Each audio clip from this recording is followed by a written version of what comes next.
Baik, Assalamualaikum warahmatullahi wabarakatuh. Waalaikumsalam warahmatullahi wabarakatuh. Waalaikumsalam warahmatullahi wabarakatuh. Sebelumnya, kami mahasiswa Universitas Pancamarga Probolinggo, Fakultas Ilmu Sosial dan Ilmu Politik, Program Studi Administrasi Publik. Di sini kami akan mempresentasikan hasil dari jurnal kami, yaitu yang berjudul Strategi Pemberdayaan Masyarakat dalam Meningkatkan Usaha Mikro Kecil Menengah atau UMKM pada Olahan Mangga. Studi kasus di Desa Banjarsari, Kecamatan Sumber Asih, Kabupaten Probolinggo. Dengan anggota kelompok, saya sendiri Muhammad Fadil Abrori, yang kedua Jeffrey Tri Kristiono, dan yang terakhir Novita Sari Tri Tede. Selanjutnya akan dibacakan oleh Mas Jeffrey. Pemberdayaan masyarakat. 1. Pemberdayaan menurut arti secara bahasa adalah proses secara perbuatan membuat berdaya, yaitu kemampuan untuk melakukan sesuatu atau kemampuan bertindak yang berupa akal, ikhtiar atau upaya. Yang kedua, masyarakat adalah kesatuan hidup manusia yang berinteraksi menurut suatu sistem adat istiadat tertentu yang bersifat kontinu dan yang terikat oleh suatu rasa identitas bersama. Dan ketiga, pemberdayaan masyarakat dapat diartikan sebagai upaya memulihkan atau meningkatkan kemampuan suatu komunitas untuk mampu berbuat sesuai dengan harkat dan martabat mereka dalam melaksanakan hak-hak dan tanggung jawabnya selaku anggota masyarakat. Next. Nah, makna pemberdayaan sendiri. Dalam beberapa kajian mengenai pembangunan komunitas, pemberdayaan itu memiliki suatu makna, yaitu upaya untuk diberikan kekuasaan agar suara mereka itu didengar guna memberikan kontribusi kepada perencanaan dan keputusan yang mempengaruhi komunitasnya. Selanjutnya akan dibacakan oleh Vanil. Baik, prinsip pemberdayaan.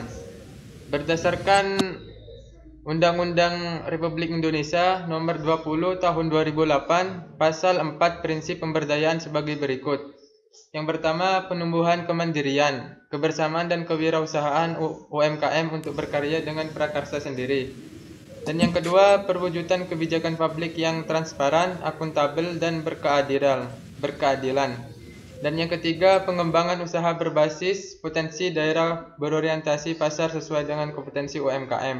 Dan yang terakhir, peningkatan daya saing UMKM. Strategi. Definisi menurut Mardianto dan Subiato, secara konseptual strategi sering diartikan sebagai upaya yang dilakukan setiap individu, organisasi, dan perusahaan untuk memenangkan perusahaan persaingan demi tercapainya tujuan yang diharapkan atau telah ditetapkan. Selanjutnya akan dibacakan oleh Novita Sari. Usaha mikro kecil menengah. Definisi, UMKM merupakan kegiatan usaha yang mampu meningkatkan lapangan pekerjaan dan meningkatkan pendapatan masyarakat. Bahkan di masa krisis UMKM masih mampu berdiri dan mendorong pertumbuhan ekonomi. Usaha mikro kecil yang ada apabila dikelola dengan baik, maka dapat menyerap banyak tenaga kerja. Next. Jenis macam UMKM. UMKM memiliki 3 macam atau jenis sebagai berikut. Yang pertama, usaha kecil, 2, usaha mikro, dan usaha menengah. Next. Perbedaan usaha kecil, mikro, dan menengah. Yang pertama, usaha mikro.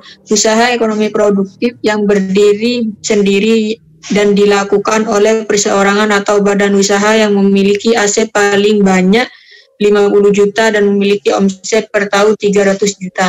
Yang kedua, usaha kecil, usaha ekonomi produktif yang berdiri sendiri yang dilakukan badan usaha yang bukan merupakan anak perusahaan yang memiliki aset sebesar 50 juta sampai dengan paling banyak 500 juta dan omset per tahun sebesar 300 juta sampai 2,5 miliar.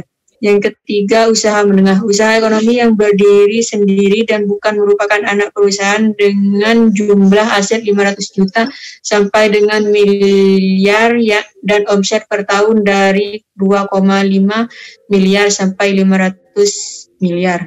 Selanjutnya akan dibacakan oleh Jeffrey. Tujuan pemberdayaan masyarakat. Menurut Madikanto, pemberdayaan masyarakat itu memiliki 4 tujuan utama, yaitu 1. Perbaikan kelembagaan. Dengan perbaikan ini diharapkan dapat memperbaiki lembaga mitra usaha. 2. Perbaikan usaha. Tujuannya itu untuk memperbaiki bisnis yang dijalankan. 3. Memperbaiki pendapatan. Tujuannya yaitu memperbaiki bisnis tersebut, kemudian diharapkan ada suatu perbaikan pendapatan yang diperoleh.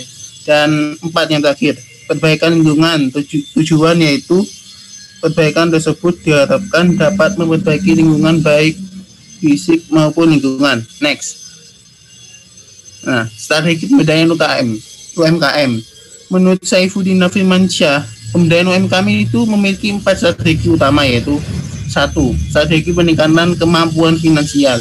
2. Pengembangan pemasaran, meningkatkan akses usaha kecil kepada pasar dan proteksi pasar. 3. Pengembangan sumber daya manusia. Dan yang terakhir yaitu 4. Strategi pengaturan dan pengendalian. Selanjutnya akan dibacakan oleh Vanil. Baik, di sini saya akan menjelaskan strategi pemberdayaan UMKM olahan mangga.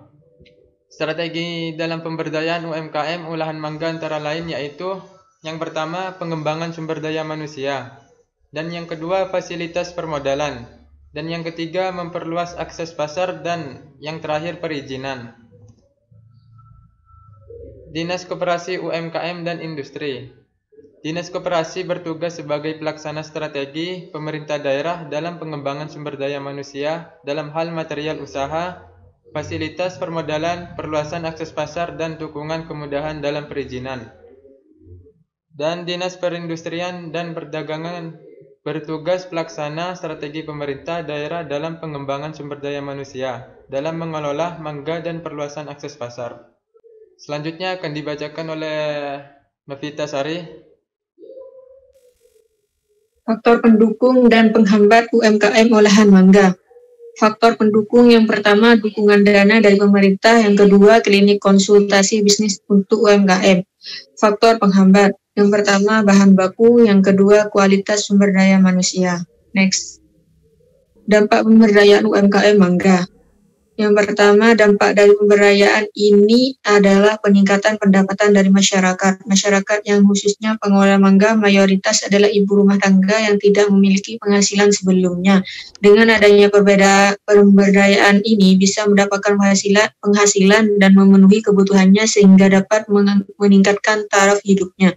Yang kedua, kemudian dampak berhadap penciptaan tenaga kerja. Dengan adanya UMKM olahan mangga ini yang terbentuk dalam kelompok usaha bersama ini dapat menyerap tenaga kerja yang banyak, yang awalnya hanya beranggota 2 orang kemudian sekarang sudah menjadi 27 anggota. Kelompok usaha bersama ini bukan terdiri dari beberapa pemilik unit usaha tetapi para pekerja dari satu unit usaha. Selanjutnya akan dibacakan oleh Jeffrey. Kesimpulannya yaitu strategi yang dilakukan dalam rangka pemberdayaan UMKM antara lain adalah pengembangan sumber daya manusia, fasilitas permodalan, perluasan akses pasar, kemudahan dan perizinan. Faktor pendukung dalam pemberdayaan adalah dukungan dana dari pemerintah dan klinik konsultasi bisnis untuk UMKM. Sedangkan faktor penghambat adalah bahan baku musiman yaitu mangga dan kualitas sumber daya manusia yang kurang. Dan upaya strategi yang dilakukan untuk memberdayakan olahan mangga itu yaitu pengembangan sumber daya manusianya.